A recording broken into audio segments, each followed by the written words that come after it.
অনলাইনে কাজের খবর। রাজমিস্ত্রি কাজের ফাঁকে ধীরে ধীরে ঝুঁকে পড়েন অনলাইন প্ল্যাটফর্মে। অল্প দিনের ব্যবধানে হয়ে ওঠেন সফল ফ্রিল্যান্সার ও ইউটিউবার। সেই থেকে আর পেছনে ফিরে তাকাতে হয়নি সাদ্দাম হোসেনের। রাজমিস্ত্রি থেকে হয়েছেন সফল ইউটিউবার ও ফ্রিল্যান্সার। উচ্চশিক্ষার সুযোগ না পেলেও অনলাইন প্ল্যাটফর্মে সফল মানুষ তিনি। ফ্রিল্যান্সিং শুরু করাটা আসলে কখনো আমার স্থায়ী চিন্তা ভাবনা ছিল না। অ্যাজ এ ফার্স্ট টাইম আমি ছোট একটা কোম্পানিতে এসআর হিসেবে কাজ করতাম খুলনা দৌলতপুরে।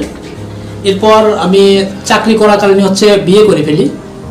বিয়ে করার পর দেখা যাচ্ছে যে সংসারের একটা ব্যয়ভার ঘাড়ে এসে পড়ে। তো একটা পর্যায়ে আমি এরপর সিকিউরিটি গার্ডের চাকরি করছি।